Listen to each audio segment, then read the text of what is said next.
Hey you guys, it's Ashley. Welcome back to the channel. Today is day 19 of our Need to Know November fast. Hopefully you guys are fasting with us. I'm super excited. We are down to the last 2 weeks of November, which means we have 6 weeks left of this year. So hopefully you guys are doing some form of fasting with us. OMAD, alternate day, dry fasting, water fasting, regular fasting. That's totally up to you. If you guys are new here, welcome, welcome. We are doing some form of fasting every single day. We are doing a different topic about fasting every single day. So click that subscribe button as well as a little bell icon next to it if you guys want to be notified that I'm uploading a video. I'm going to be updating you on my progress with my fasting as well. I have done, I did 2 days of OMAD this weekend, and then I have done the last 2 days as fasting. So that's going really well.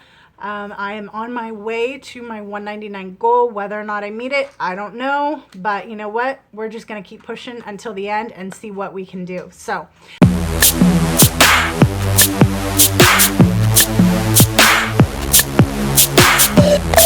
let's go ahead and get into today's topic, which is, don't I need protein? What do you guys think?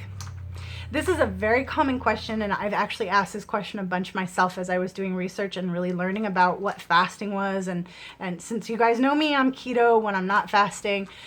It was a big question. I was one of those people in the beginning that thought if you weren't eating, you were starving, and your body's going to start eating itself.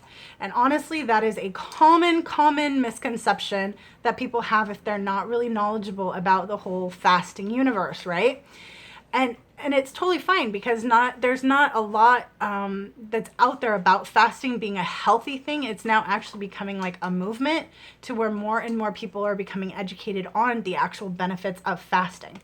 So if you're one of those people like me that were kind of curious about needing protein, hopefully I can kind of shed some light. Now, I do encourage all of my viewers, everybody that I talk to, my clients, everything, to do your own research for sure, because not because I want to be, a stickler or whatever and just say, oh, do your own research. But that's really the best way for you to learn. So you're not just taking what other people are telling you, you're actually understanding it yourself. So I really encourage you guys to do your own research. But let me try and break it down for you guys just a little bit. So what happens when you're fasting? Somebody's speeding down my street. Your needs are going to be different than when you are actually eating. You're not going to need the vitamins or the electrolytes the way that you would if you were eating. You don't need that stuff to break everything down that you're eating. So what happens pretty much when you, just basic functions, okay? So you eat something, right? It turns into your glucose, you get all the energy, whatever your body doesn't need. What it's going to do is it's going to start storing what it didn't need into glycogen. Now, when it's stored in glycogen, it's just kind of hanging out until it needs that energy. Okay, so when you fast, your body's first going to go through whatever's in your system that it can pull nutrients out of. Then it's going to go to your glycogen.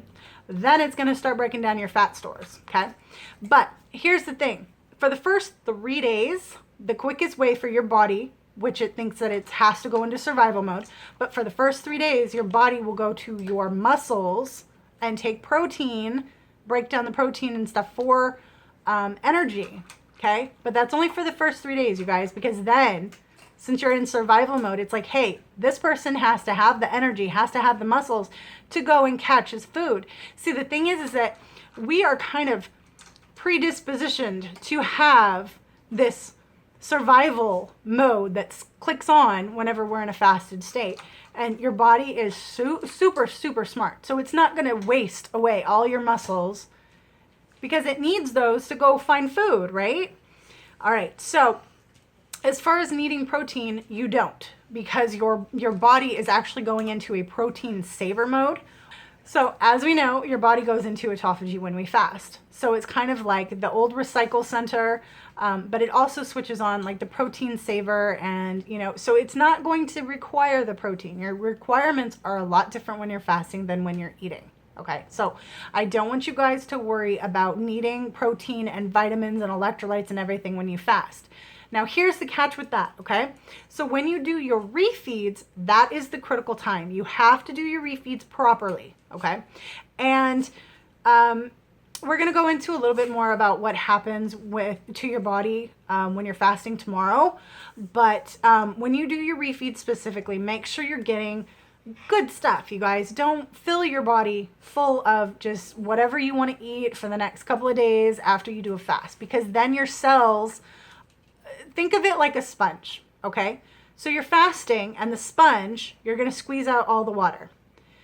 Whatever that sponge soaks up next is going to be in your system, okay? So if it's squeezing out all the good stuff, what do you want it to soak back up? Do you want it to soak up fast food, fried, greasy stuff, and have all that junk back in your body? Probably not, and it's not really going to benefit you.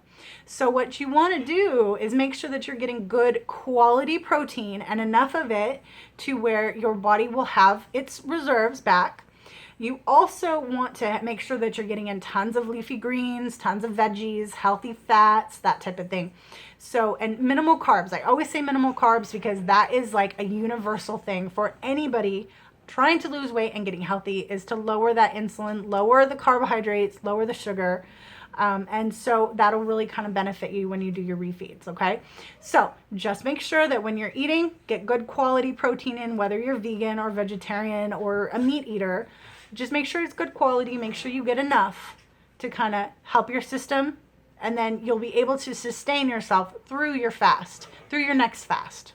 Okay, so don't really worry about it. You guys are fine. You do not actually need anything on a fast besides water. Isn't that awesome? You can actually technically fast without anything until 2% body fat. But we'll go into other stuff a little bit later.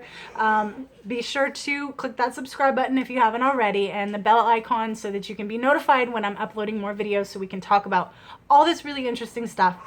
In my personal opinion, the more you know, the more you're going to be armed to handle this health journey in the most successful way possible, the most efficient way possible. If you know what you're doing, if you know what your body's doing, then you can successfully troubleshoot those different things that come up and get you over those just depressing humps that come up sometimes, those detox symptoms, all that stuff. If you guys are well armed, you'll be able to go through it, no problem. And you'll be more successful than if you didn't know anything, right? So I'm trying to provide you guys with all that information. Hopefully it helps you guys learn some stuff. As always, if you guys have any questions, please post them in the comments below, and I will check in with you tomorrow for our day 20. We have, with tomorrow, 10 more days of November, so hopefully you guys are doing well. I will check in with you guys tomorrow. Thanks for watching.